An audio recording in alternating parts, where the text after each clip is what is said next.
So it should be starting now. This will be a little bit chaotic and disorganized just because I am working off the laptop, trying out Linux on my desktop, and partner level anti-cheat is a lovely thing. I'm going to pause real quick and pull up what you said you want to talk about, so I have it over here. Laning, then just general things about overextending, general things you might be missing, itemization, and individual mistakes with laning. So, fair enough, pretty straightforward. Oh, am I going to be able to zoom out? I don't think I would be able to zoom out. So we're going to be doing this the classic way here.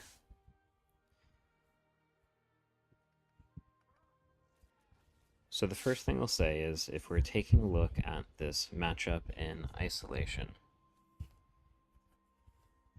what do we expect to happen? So the idea here is Gwen is usually really good at shredding tanks.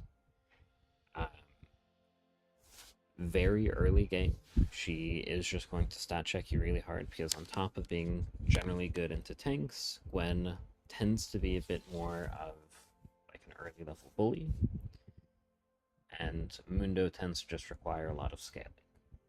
So what I would say is just, generally speaking, you shouldn't be trying to fight her at all until you finish, I don't know, maybe like 2 items and a Bramble.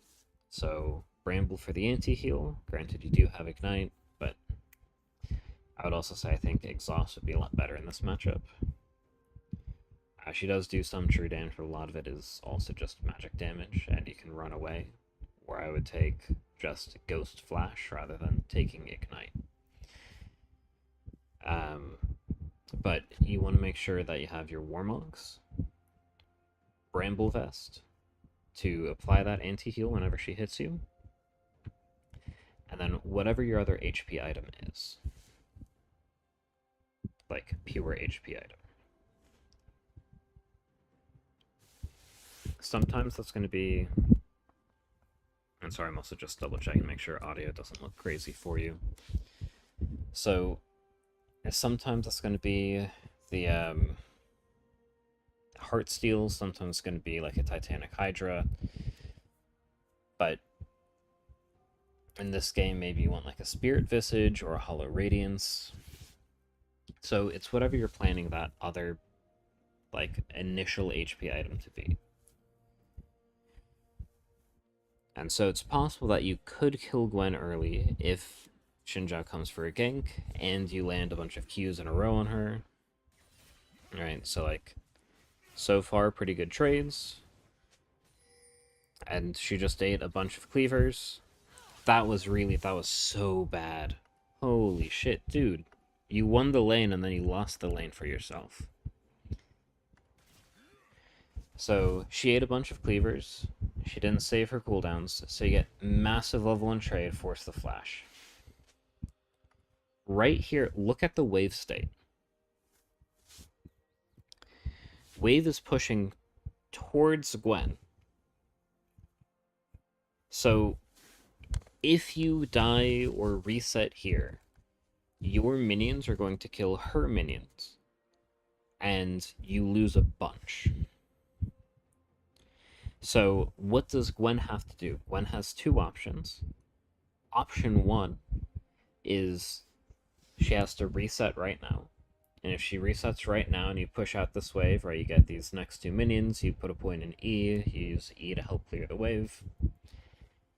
And then Gwen loses a bunch when she's coming back to try and catch that second wave. And then you get a completely free reset. The other option is she sticks around under tower, at which point you can crash a stacked wave under tower, and then she loses everything you're crashing under tower. So This is what I'm looking for. So you see she's here. Flashing is one of the dumbest things you can do here. Because she's so far away, maybe you can run her down with a slow. Especially if you took Inspiration second and have the approach velocity, which I don't know if you do or don't have. Really? You're not going to let me click on that?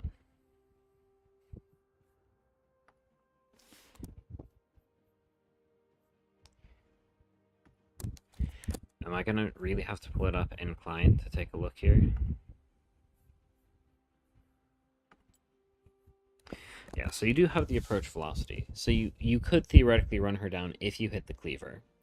But if you missed cleaver, you wasted flash for no reason. Right? What you could be doing right now is instead of flashing to try and kill her, you could generally just be standing behind her caster minions and zoning her out of XP. So yeah, the wave is going to push to her, but as long as you see that she's there, you're zoning her away from XP, so she's behind in levels. There's no chance she ever gets the CS. And then you are still sort of keeping her there. She can't just recall in your face because your cleaver could interrupt it. So now, if we look at the wave, you have 3 melees, 4 casters. Something weird happened with your wave that shouldn't be in this state. Oh, no, it's doing what I thought it should do. So, the reason why this death is bad is because this wave is pushing into Gwen. So, you guys both die, you're both losing stuff right now, but let's keep track of how much actually gets lost here. So, you have more caster minions, so you're pushing into them, or you're pushing into Gwen, and then, hey, look at that. I'm not going to be able to mute all the notifications. But hey, look at that. You're pushing really hard into her wave. So, yeah, you ticked over to level 2, but Gwen still got experience for the kill. And now look at the wave state here. So Gwen XP-wise, a little over level 2. Gwen currently has more XP than you. Right, because you getting the kill bumped you up to level 2, so then Gwen gets more XP for trading the kills because you're a higher level than she is. So she has more XP, and now she's getting this extra, almost a full wave, really. You have 6 minions alive, so 5 casters and a cannon. And now she's going to be able to hold the freeze under her tower, forcing you to play forward for the wave. So you won your lane level 1, and then decided you didn't want to win the game. It's really what happens here. So at this stage, if this Gwen has lukewarm IQ, we're talking 60 plus, a game becomes impossible for you at this point. Right, so you might get a couple decent trades here, you might get a couple good cleaver hits, right? Gwen is eating every cleaver imaginable. But now she gets to catch this entire wave. You're still not level 3. Gwen is about to hit level 3 off like 1 or 2 more minions here. Yeah, she just hit level 3. So Gwen has a level lead on you. And now the question is, how much of a lead is that? She's halfway to level 4. So there's a big window where she's going to have an experience lead, where she'll tick over to level 4 and you're stuck on level 3, or she'll tick over to level 5 and you're stuck on 4. Or if this continues, a window at level 6, and she still has her ignite. So even if you have a slight health advantage right now, you are constantly under a kill threat in these pockets of time where she's going to have the level lead, and it's about to happen again really soon. Right, she cues the wave here, she ticks over level 4, and now she just runs you down. Right? And now you're in an awkward spot where she's got a slow push into your tower. And yeah, just ignites you. If she can get a good angle on the Q here. Didn't quite get the best angle, I think she jumped the gun a little bit. But now you're forced in this awkward spot. Except the difference is she's actually crashing the tower. So now if she trades 1-for-1 under tower here, it's really good for her. So she doesn't go for the trade 1-for-1, and she's just sitting around. So she gives you a window to play the lane out some, which she shouldn't have done. Right, but again, here, soon, or she's actually level 5 right now, so you're level 4. So all it takes, her flash is going to be up before yours. Remember, your flashes are desynced. She's just going to flash Q you at some point, and you die. So even though I don't think she's playing this correctly, you are essentially always at the risk of dying right now. So she just ticked over to 6. It looks like she's playing it safe. I think she's giving you way too much room to work with. Alright, but now she gets a free recall. Wave is pushing into her. So she loses, what, 1 or 2 minions? You just ticked over to 6. And now you have to push this in, otherwise she freezes. And even if you have ult, you know, Ignite's a short cooldown. Her Ignite's going to be back up soon. Her flash is up soon. She can just hold this freeze forever, and you're stuck. And so now you're going to be at another massive, both gold and experience deficit, CS and XP. So she just ticked over to 7. Instead of holding the freeze, she decided to crash the wave and get plates. So now if we pause, and I apologize for the mouse skipping around and jumping. Like I said, I'm on the laptop and trackpad is being annoying. That's not what I meant to do. This is what I meant to do. So she's up almost 30 CS. Overall gold-wise, she's up 700 gold in 7 minutes, right? Already 100 gold per minute of a lead that she's created. And she's got the XP lead. So you're in a super uncomfortable, super unplayable position because you're not going to be able to hit those idle breakpoints. You know, maybe if this game goes out to 30, 35 minutes, you'll reach your, you know, Mundo Mega Tank Raid Boss stage where it's not that big of a deal. But really, this entire lane was decided in those first, 3 minutes there. So I'll play this out some, because now you no longer have any control of this lane whatsoever. You need jungler intervention. You guys are forcing fights on that top side of the map where you're way weaker. So both you and Gwen died, but again, look at that wave stake. Gwen catches the wave. And so, you know, maybe your itemization is a problem at some stage in this game, but really it was just the early decision making and the way those effects cascade. Right, you tried following down, but with the wave state it was bouncing. Gwen just gets to catch the wave. And it's really difficult to do much once you're at that stage. Yeah, you just get run down there. You're not going to get tanky enough soon enough. And now you had an entire wave in tower, and so, yeah, it's good that you moved to help your team, but you lost so much for that move. Right, if I pause it again real quick, you're 11, less than halfway to 12. Gwen is going to hit 13 off the next minion. You're down 60 CS. Total, you're down 1.5k gold already, so still maintaining that 100 gold per minute deficit. And so at this point, Gwen is just going to sort of get out of control. And your comp isn't exactly the greatest, right? You've got a support Kai'Sa there. It can work. I'm sure they're playing it because they saw someone... Oh, it's Dagon? Jesus fucking Christ. Okay. Well, like I said, I'm sure they're playing it because they saw someone play it. Or they're like, hold my beer. This is something that sounds kind of good. And it's really not.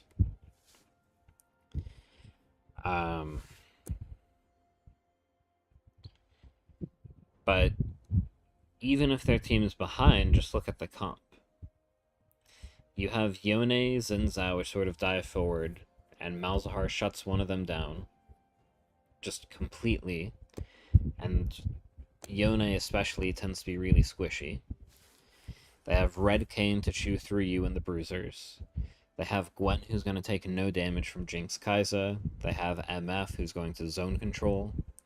So your team just gets split apart. So you have to be way ahead, and you're not way ahead.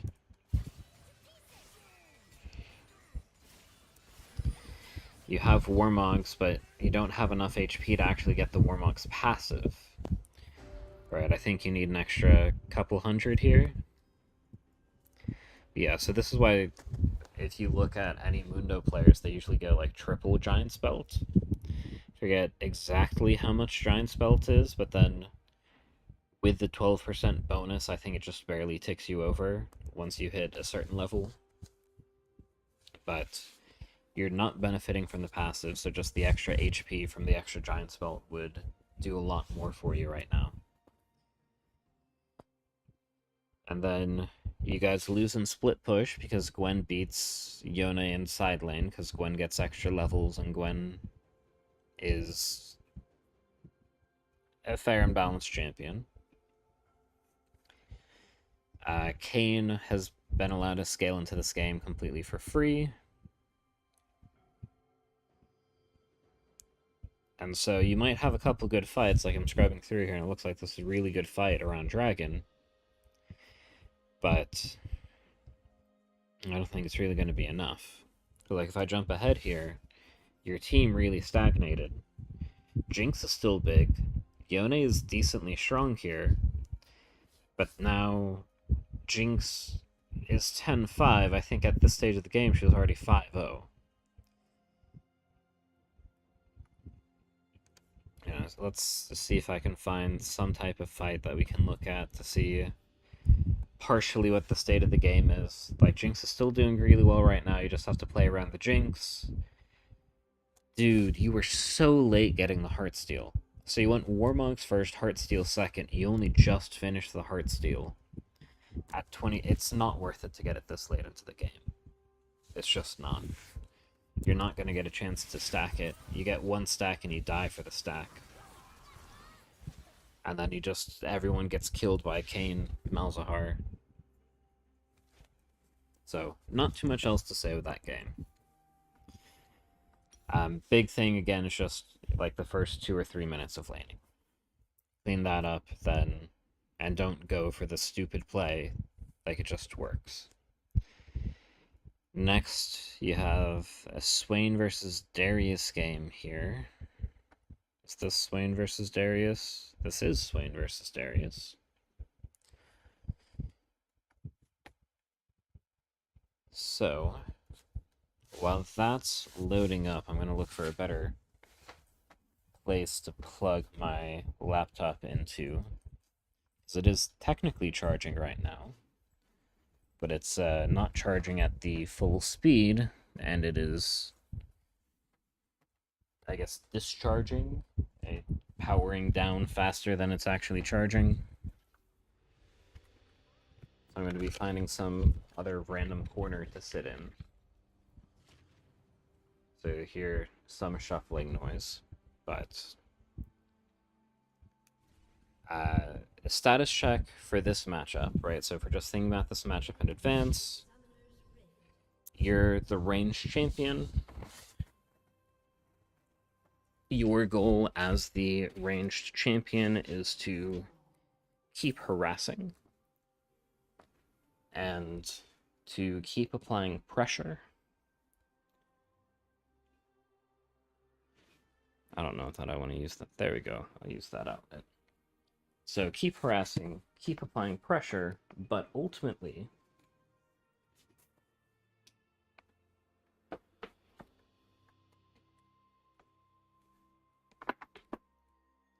if you get caught by Darius, even if you have a massive health lead,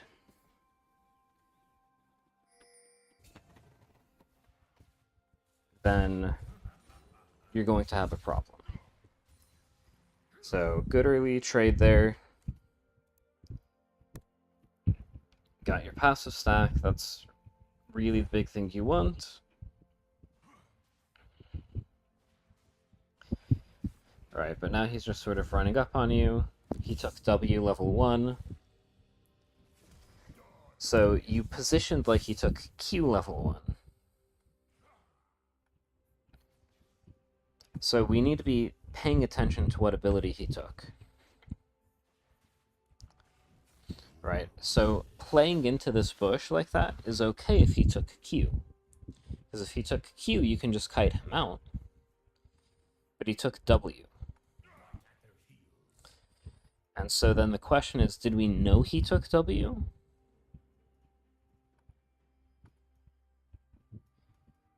Right, because usually a Darius will reveal W by fixing the last hit they would have missed. Yeah, so we know he took W.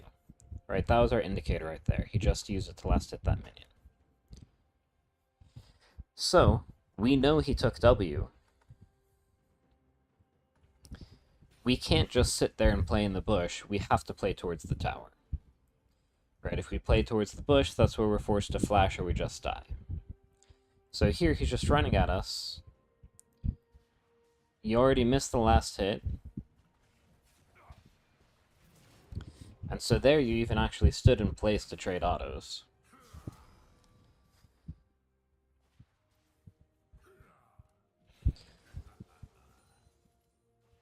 So again, we're just making silly decisions that are losing us the game, or making the lane really difficult early on. Right? And I would have been happy if you kept weaving in auto attacks and trying to trade a bunch of auto attacks. Like, that would have been great. But you couldn't do that because you were just running away because you positioned poorly and had a flash instantly. Right? You let him just walk at you for free. And so I think ultimately you did end up winning this game and your scoreline looked okay. Let me see if I can pull it up again real quick. So ultimately your scoreline looked okay, but that early game section you made way trickier than you needed to for no apparent reason.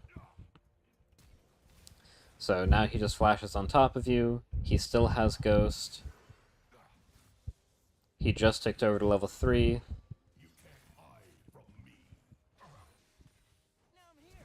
And he played that horribly and still kills you because you had to waste your flash earlier. So it's just something to keep in mind.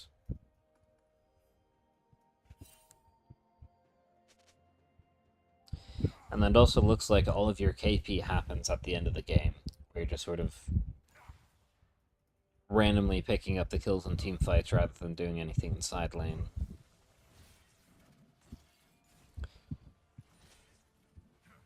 Right. So you lost a lot of mana, but you did a good job of trading on him. I think you're fishing a little more than you should. I used to play Swain a lot, and I know how bad his mana problems are. So we can't really be spamming out these abilities. Especially when we have a Sapphire Crystal here and we don't even have a tier. So he made some mistakes with overstaying. Are able to crash some waves, and this game you're doing a much better job of last hitting. Right, it's a much bloodier lane, but relative to your opponent, you are slightly ahead. And I'd say that's the big thing. You're slightly ahead versus being behind. So the way we build and play Swain, right, you're a tank. That was the weirdest Swain versus Darius 1v1 I think I've ever seen. What the hell?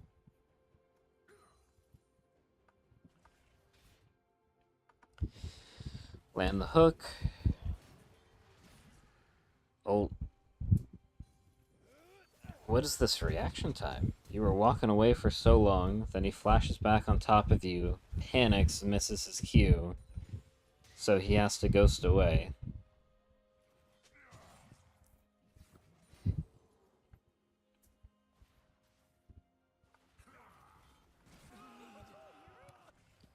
So here, this way, you see the whole thing. You get pulled, right? You walk away for so long instead of just walking towards him. So you ate the max damage Q. Then he whisks his Q because he panics. So you guys traded flashes when neither one of you should have had to have flashed. And he panicked and didn't get healing from his Q. So he didn't feel confident just sitting in your ult to pop you. When he has, I guess he possibly just bought the double longsword, but you're just sitting on Catalyst. So this is one of those games where those early levels are really problematic. Once you got to the later levels, okay, your laning looked a lot better. I would still attribute it a lot more to Darius panicking and Darius misplaying. Because given what happened early, you shouldn't have been able to take trades like that. And then here, you're just doing a good job of playing for your team. For whatever reason, you didn't grab your passive stack off the E.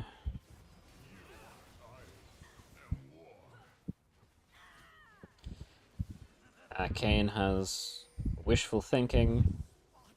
You collect free kills and free KP. Wave is pushing into you. But you can also push it out quickly. Push out the next wave.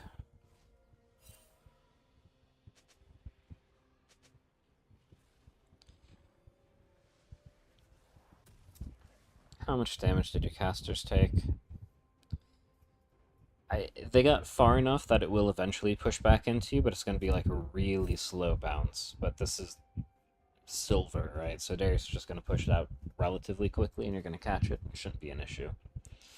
But I think personally I would have tried to push out the next wave. And so then either he's dropping CS to try and interrupt your recall, or you just get the full reset, wave is crashed, and then wave state is fully reset here. Or you're trying to push it in and crash that cannon wave into you. So maybe you get there as it's hitting tower.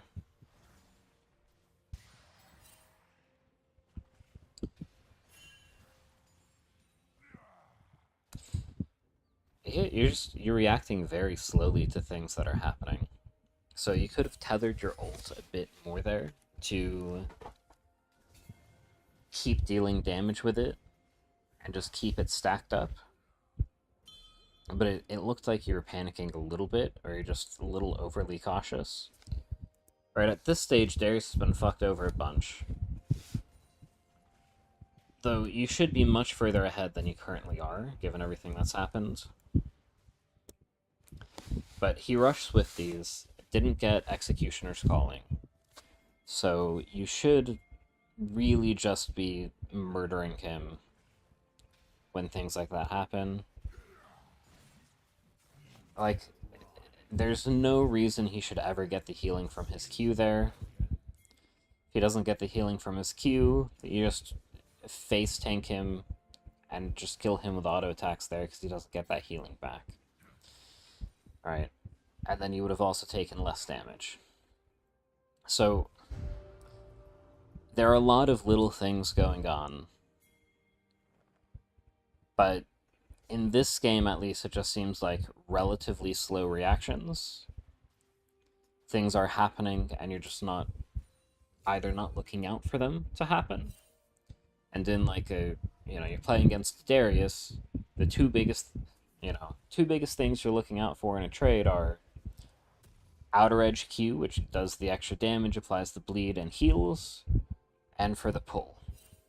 All right, those are the two big things. If you're playing a parry champion, maybe you want to be conscientious of when he starts the ult animation. And then level 1, we want to know which ability he took so we know how the level 1 laning is going to go. Right, if he took Q level 1, then what you did level 1 would have been fine. But he took W level 1, and because he took W level 1, it's a problem.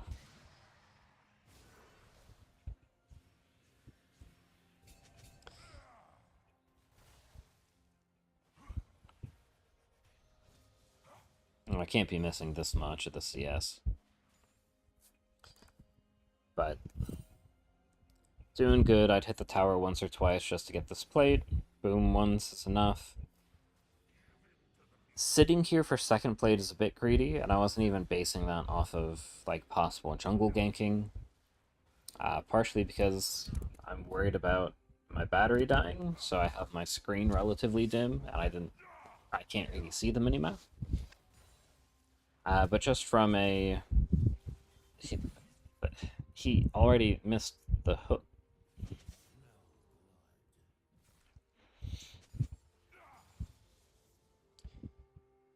The reason I reacted like that is because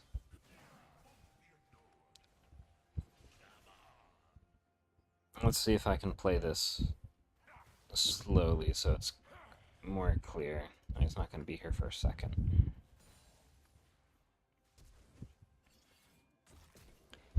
So he already missed the hook.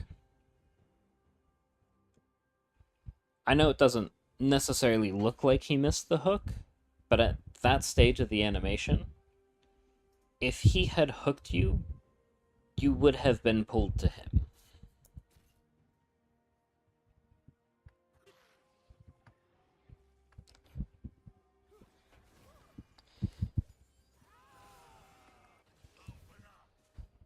So again, just playing this full speed. And part of this will also be getting accustomed to spacing. So here, if he hooks and you don't move away, it hits. But you moved away.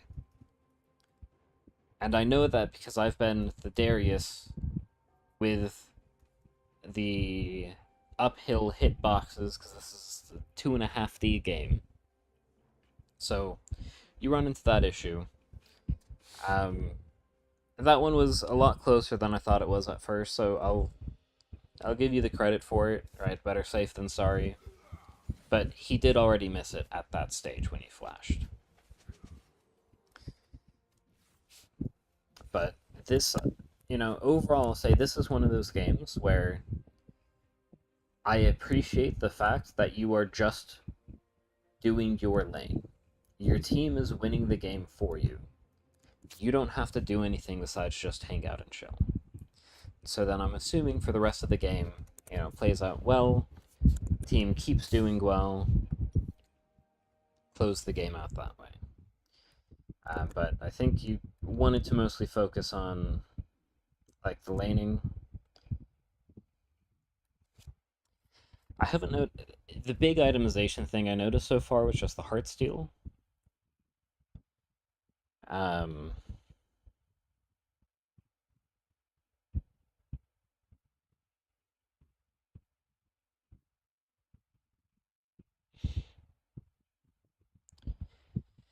Last few games been a bit of struggle outside of laning, but a typical mid-game collapse. I mean, I guess we were at the stage where that might have maybe started to happen. The other sort of comment I would make with that is it also has a lot to do with your champ pool. Right, if I'm playing Swain, then Swain top in particular, let's say, I'm generally playing ranged versus melee. In ranged versus melee, I need to get a lead. It's expected that I get a lead. So for me to go even in the lane, I need to be ahead. If I'm not ahead, then other champions are going to be more useful. And then maybe at some stage, when things balance out, once we're, it's a 70k gold game, and everyone's 4 to 5 items, maybe even 6 items, then, hey, it doesn't matter if you sort of slumped and didn't hit your sort of power stride, you're caught back up. When you're playing something like Yorick, that often tends to be the case, where you have a very specific gimmick. If you can't play to that gimmick, then it's really, really difficult to finish out the game. So, Yorick versus, you've had Ornn versus Teemo first, which is what I'm assuming this first game is.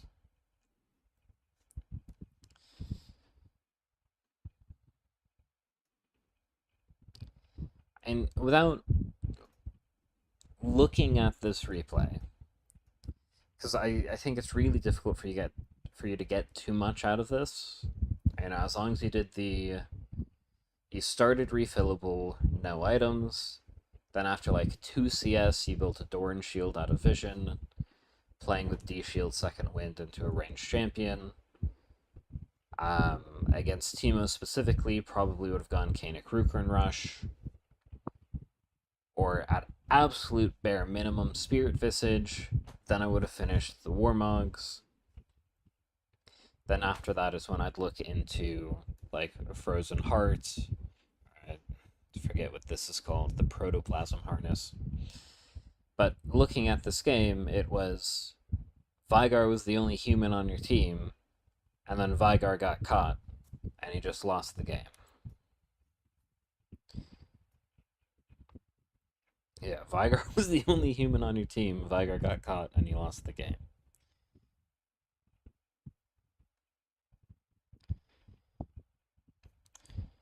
Or, like, Vigar wasted his cooldowns on the wrong person, and they weren't back up, or something like that. So I don't think there's too much to say for laning, aside from it's possible if I were to watch it, you took a little too much poke here and there. But Ornn versus Teemo is not really going to highlight these mistakes you might be making, unless it's the itemization issue, and I talked out what you should be itemizing. So Yorick versus Garen, Yorick versus Heimerdinger, Akali, Yone,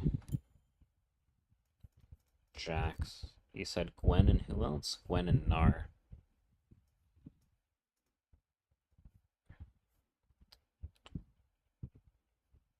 Did it scroll me back down for some reason? So here's Gwen.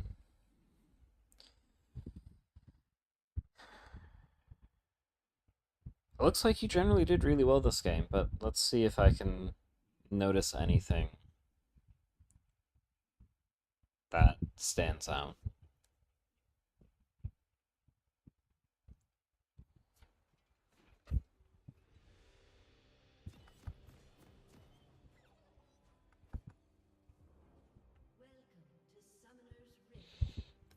I guess this is one of those games where I would primarily be looking for that mid-game slump. Because it seems like you're generally pretty strong, so probably around when the inhibitor collapses there.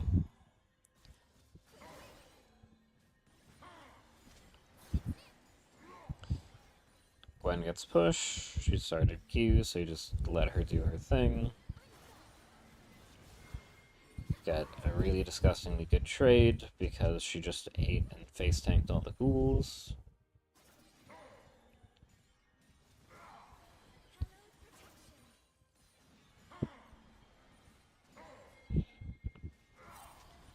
I will say that this is definitely one of those matchups where if you don't get ahead, she will outscale you. It's possible there's some Yorick tech I don't know about that's super problematic, but generally I'd say Gwen would just outscale in this matchup. So, good gank by Rengar. Punish the Gwen pretty hard. We didn't actually get the crash here. Doesn't lose that much, but Rengar forces the flash, so we take the free flash, which is awesome for us.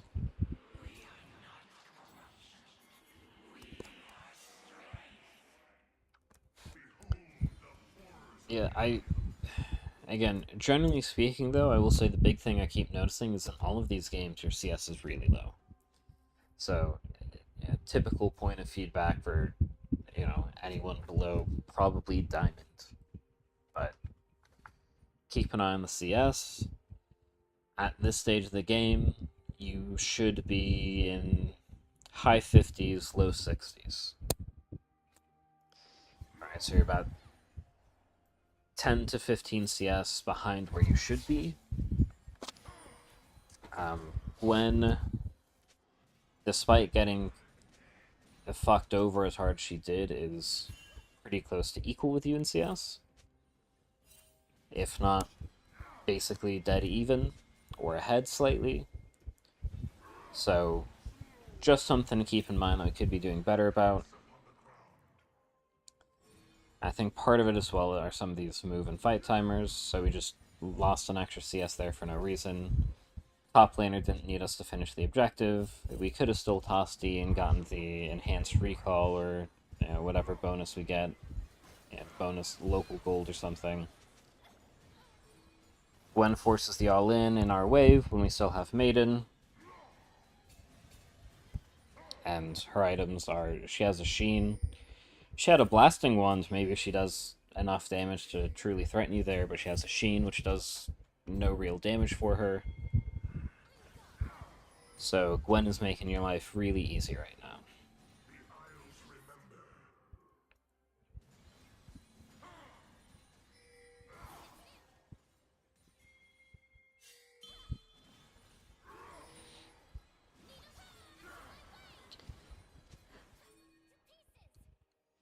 Gwen ulted. I'm not 100% sure why she did. Maybe she was trying to fake an all-in, force you to panic or something. Maybe it was just to clear the wave. I'll also say it feels like you're playing a little bit too cautiously around these Nocturne ults. Right, if Nocturne ults and you're in vision and you know you're in vision, he doesn't ult in like the first 3 or 4 seconds, just keep hitting the tower. There's like a 95% chance he ulted somewhere else. And even if he did ult on top of you, that's when you can just W yourself and walk away, right? So I don't think there's any world in which you have to step back when you see the Nocturne ult. Got the tier 2 top.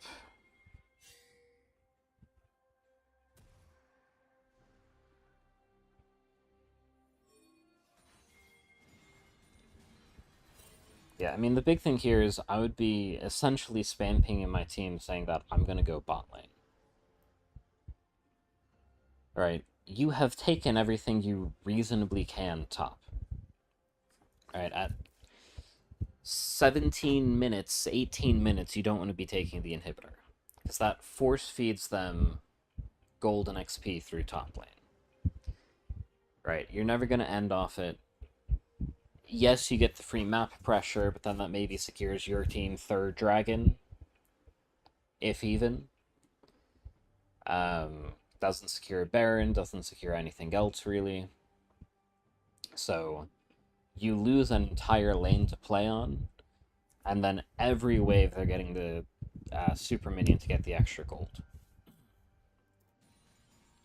So, right now, you'd be most useful bot lane.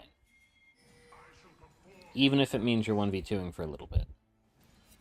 Because, hey, you are very accelerated at this stage, and Vayne still doesn't have tier 2 boots. So if you were just straight up doing a 1v2, you murder them.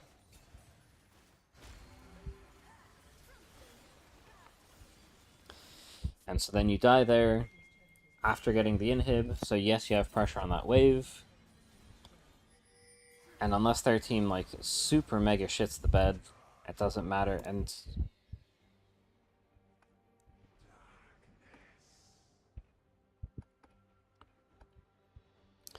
You know, here is where we start talking about... What's my battery at? Okay, it's stable-ish, so I can turn up my brightness. So that my brightness in game is not actually going up.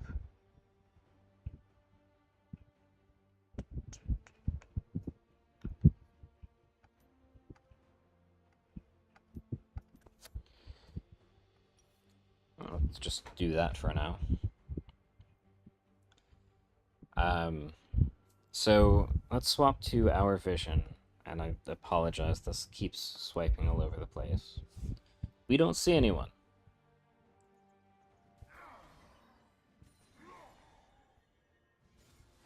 We still don't see anyone, so I would not, I would finish this wave and I would sit back. I don't know where anyone is. Maybe if I rewind 30 seconds, I might have an idea of where some people are. So you're dead 30 seconds ago, you see 3 people on the mid wave.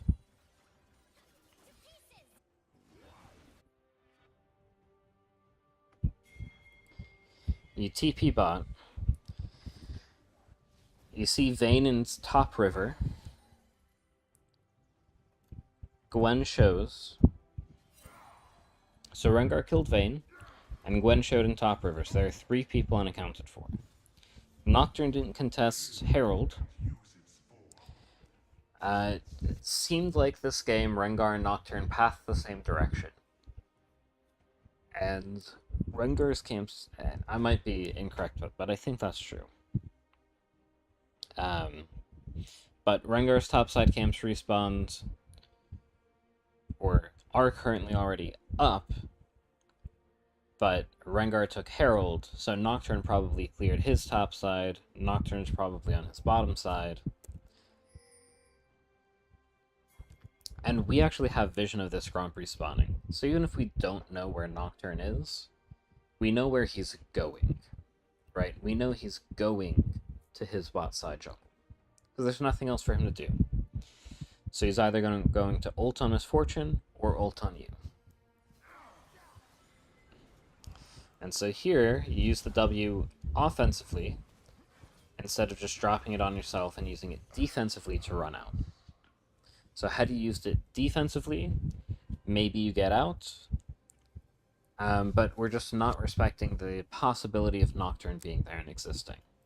And the other big thing is we just died, and then TP'd bot lane. So we don't have Maiden. A lot of Yorick's damage comes from Maiden, where she's constantly respawning ghouls, so if ghouls die, they get respawned when anything else dies in the AoE. She does a bunch of magic damage to balance out all the physical damage you're doing. So without Maiden, it's really difficult to try and fight this. With Maiden, it's a little greedy, I would say, but then you almost certainly would have killed Talon in this fight.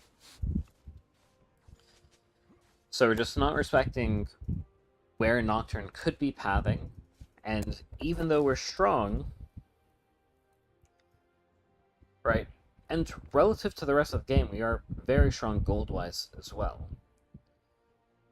Talon and Nocturne and Vayne are all tied on their team for about the equal amount of gold, and you're up 1,500 gold. But 1,500 gold is usually about a component, right? So you're on tier 2 boots, 2 items, and a component, which means I would expect everyone else to be sitting right around 2 items, or maybe not quite completed 2 items, but they have a lot of those components. So you'll win 1v1, but you're not going to win 1v1 without Maiden so hard that you can just take 2 consecutive 1v1s like that, if that makes sense. So now you're dead again, but there's... is that dragon spawning right now? So then your team shouldn't be able to get this dragon. But especially with Rengar top right now. Is he doing the... Yeah. I hate that fucking AP Zenzo mid with the tier 3 boots is popular. Like, it's a fun gimmick every now and then. That's so cancer. And then they sent 2 people top here. Because Rengar is...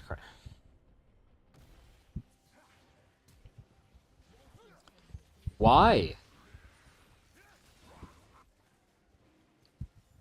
What? Like, I guess it secures the dragon, but what the hell is that? Because the towers respawn.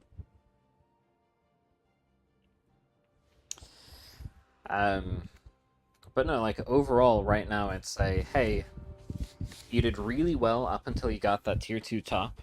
Then after that tier 2 top, you should have immediately asked to lane swap bot lane. And at that point, you need to start really respecting what's going on, because you're shitting on Gwen, but Talon isn't behind.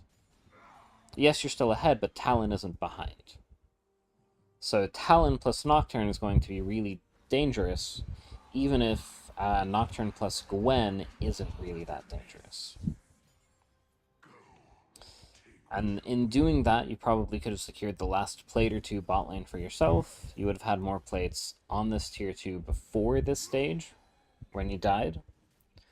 So you would have gotten to your power spike currently, where you're at 10k gold, maybe about a minute and a half ago.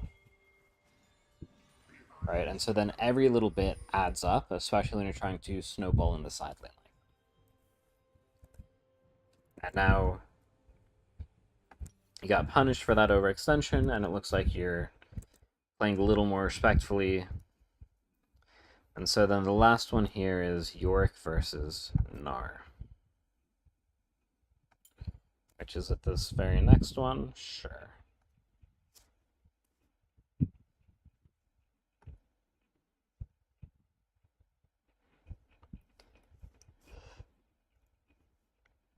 I feel like this is a really tricky matchup for the Gnar.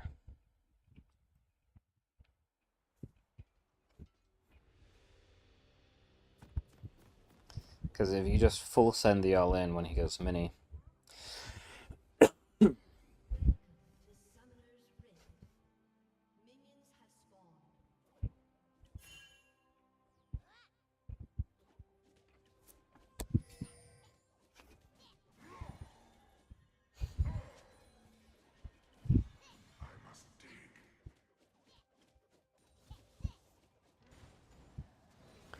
did they get rid of Doran's shield for Doran's helm? Or did they just add Doran's helm? God damn it.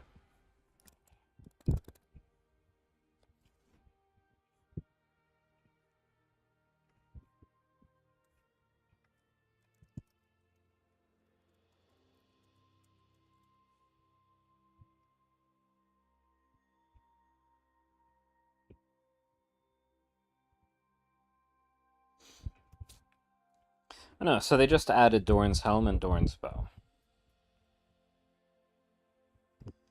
Doran's bow looks really interesting.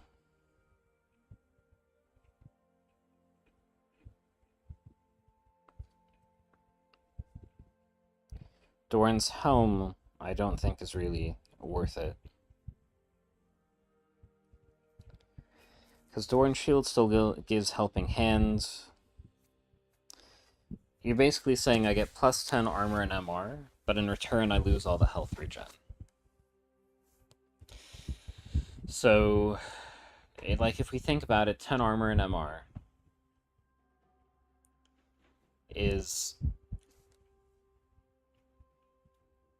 usually going to translate to what your melee chance. So like you'd probably have base 40-ish armor. You're taking the runes, so maybe 45-ish armor. So then now with helm you're at 55-ish, pretty close.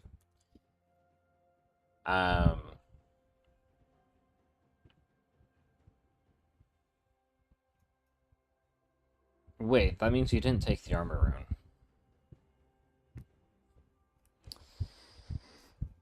I think I probably would have done that if I were you. But you can see here this is 35% reduction. If you instead just had the 43, you'd still be at like 32 or 33% reduction, something like that.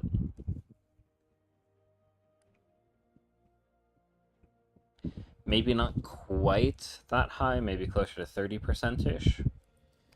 Then we're saying, hey, Gnar auto attack is 60 damage. So now we're taking 42 damage, and if we had Doran's shield, we would be taking 48 damage.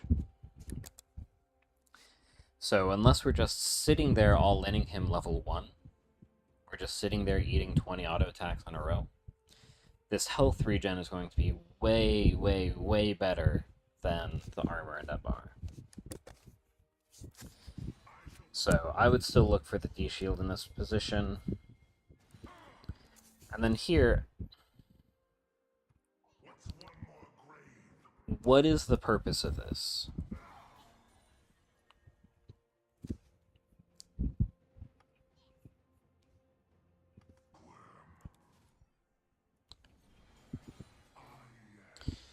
you, I think, ultimately end up getting an okay-ish trade. But you're losing CS up top here, right? And I guess ultimately it doesn't add up to that much. You maybe lose 1 minion worth of XP and 2 minions worth of CS. But every little bit adds up. You lose 1 minion of XP and Gnar doesn't, that's a level up timer. You lose 2 or 3 CS now, you lose 2 or 3 CS later, and now you're down 100 gold on a major item completion.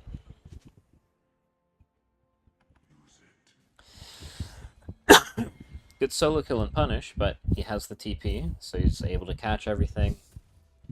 For TP to, or for Ignite to really outweigh TP, especially in the early game here, you need to be able to kill him like twice in a row, basically.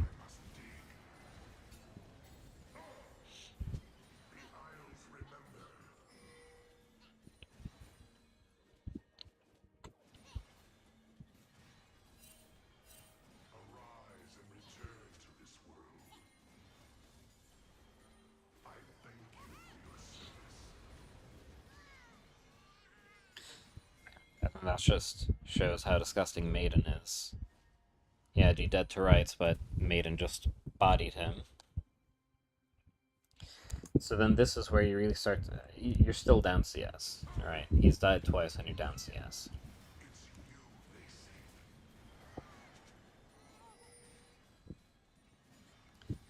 But if he just starts chain inting, we certainly take that.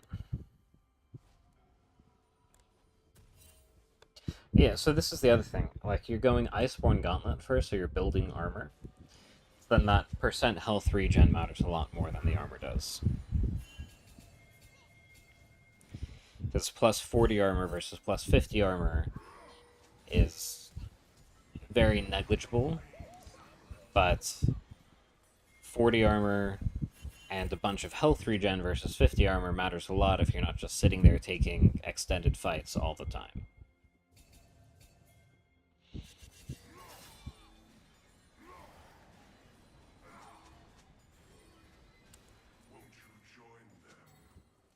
So, really good spot right now.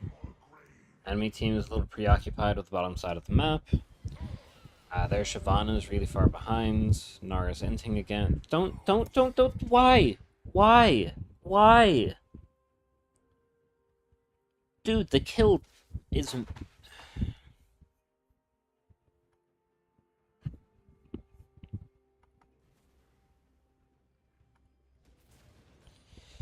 So at this stage, homie is fucking fried. Not just cooked, fried. Here, you're already forcing him to walk the long way. Step back up, collect the wave, take the tower, then he can't even walk back this way without dying. He has to take the long way back. But because we chase him, we're not pushing this wave. I mean, our ghouls kind of are. And so we do eventually kill him, but we're not pushing the wave. Right? Pushing the wave progresses the game, chasing the kill doesn't. If Master Yi wants the kill, let Master Yi collect the kill. You get almost nothing out of that kill.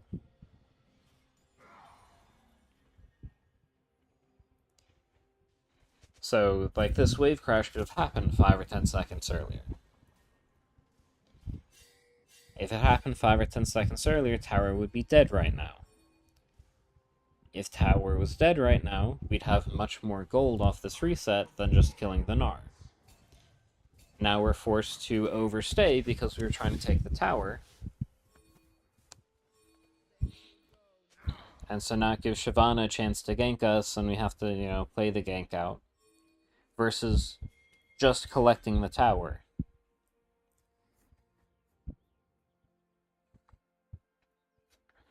So again, like, it's not... Especially when you're playing Yorick, you're not playing poorly. You know the matchups better than they do. It's just you're doing a lot of things you don't have to. Right? The whole idea is keep it simple. Gnar is annoying to chase, so just don't fucking chase him. If he runs away, just take his tower. If he fights you, you kill him. Right? Gnar has how many deaths right now? 6? You got how much gold there?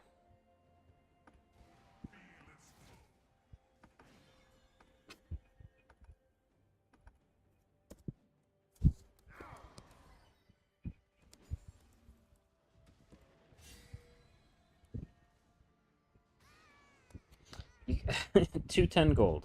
So it was more gold than I thought. But $210 gold is still not worth your flash. At this state, you know, level 4, level 5, sure. Level 12, when you have 6k gold, what does that math work out to?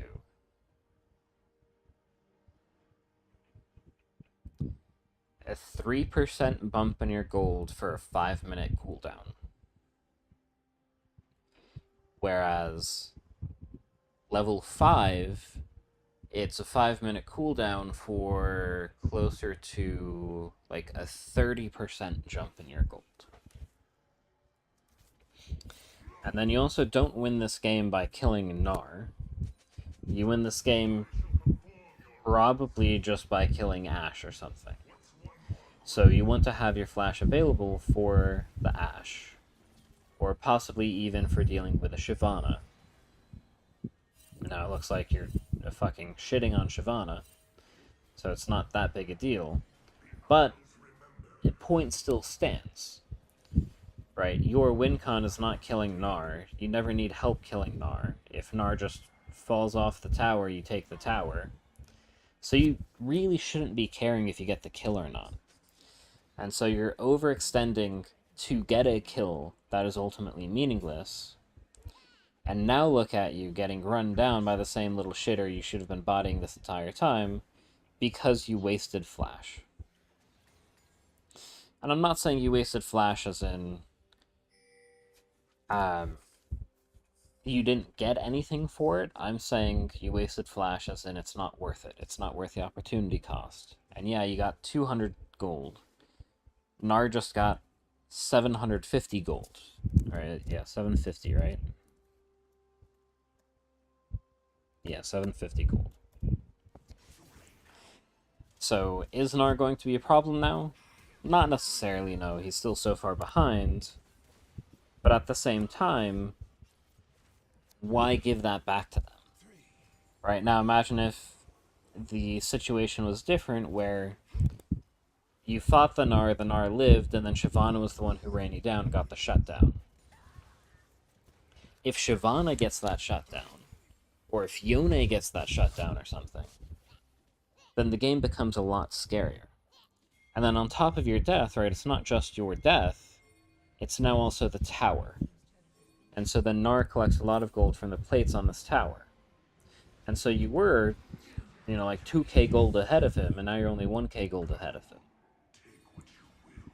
So it's just that opportunity cost. And then you had a TP top to stop the tower from going down, so now you don't have TP. And, you know, the free TP you get for being the top laner is a super long cooldown, so now you can't help for this Infernal Dragon. And their team, with a Shyvana, already has 2 dragons. So, because of that sequence of events, we're playing directly into the enemy team's win condition, even if we're in a much stronger spot. Right, and so now our team is sort of dying a bunch here. It's the Pike show for 2 seconds. You get to split push, because you get to just kill Gnar for free. Your team is inting a little bit more. Took the tier 2 top, now you're running bot lane. I like it, you're not forcing the inhib.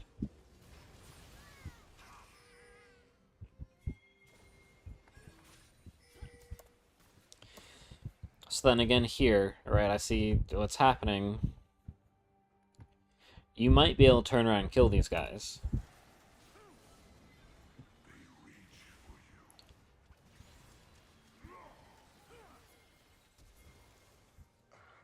But, yeah. Yone has either shield bow or Sterix, probably shield bow. And Bork, and had just enough healing. And Ashe with red buff and passive, even if you flash away, you're not surviving. Right, so then we're wasting this 5-minute cooldown again. And again, I think that was a shutdown. Oh, it wasn't a shutdown, so never mind. But it's still giving gold to their win condition, where we're just not respecting what the enemy team could do. And in this game as well, it's not like our team isn't doing anything, you're just not synced with them. So imagine if you were pushing right now, when they were already hitting the tower, they would have taken tier 2 mid and probably even the inhib turret if they sent both Ashe and Yone for you. Or, if you wait until they were pushing like that, they probably wouldn't have sent both Ashe and Yone for you. At which point you can take the 1v1, win the 1v1, and then take tier 2 bot, even if your team can't then push mid. So, right now, the big sort of mid-game issue we're having is we're forcing split push win condition without knowing how to play split push, is what it feels like. That doesn't work, does it? Oh my god, that is disgusting. Alright. I thought that only worked for champions. Is it champions and epic monsters? Or is it everything? Just blocks enemies but not allies. Well, fair enough. So, yeah, I mean, I don't know if there's too much else for me to directly say, and I can sort of just wrap the rest up in some type of written summary. But we're forcing split push without respecting what needs to happen for us to split push. And I think... Because I think right now you're in silver, so as you're climbing out of things like iron and bronze, you're not going to get punished as hard for splitting. So you can just sort of AFK split and you don't get punished for it. But then you build the bad habit of, split push good, I always split. And so then you hit a bit of a wall where, even if you're having a good game, you're very much throwing the game. Because you're giving over these shutdowns, losing these major cooldowns. Oh, Vigar, what the hell is that? You know, I said what I said, but at least you're not doing that. Whatever that was. Oh my god. Before I have an aneurysm seeing another play. But the basic idea is just... You didn't get punished for it before, you're starting to get punished for it now, and that's why, even in games where you're doing well, it feels like you're not able to carry them. In fact, you're actually losing them for your team in a lot of ways. Because now, I forget if Yone or Ashe got the kill. I think it was Ashe got the kill on you. Ashe got bonus gold. Gnar got bonus gold. I think Shyvana got bonus gold from you at a certain point. And so now you have a bunch of people who would otherwise be struggling against you, who are now a lot stronger than they otherwise would have been. So before, you were way more fed than everyone else. But now, Yone's got 2.5k gold on you. Ashe still has 400 gold on you. You're about equal with Shyvana. And so you're no longer disproportionately strong in the game because you've been giving over these shutdowns and because you haven't been able to keep gradually building the lead. Right? As a top laner, you are higher level than everyone else. Your death timer is based on your level. Well, it's a very complicated formula, both based on your level and time in game. But disproportionately high level, disproportionately long death timer. So that's a lot of extra time not spent growing your lead. That's a lot of extra time not spent getting minions or jungle creeps or hitting towers for plates. That then gives the enemy team a chance to catch up.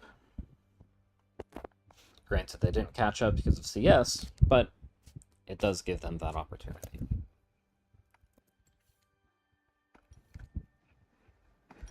So hopefully seeing that in-game makes a lot of sense, and then with the brief written summary, you will be all good to go.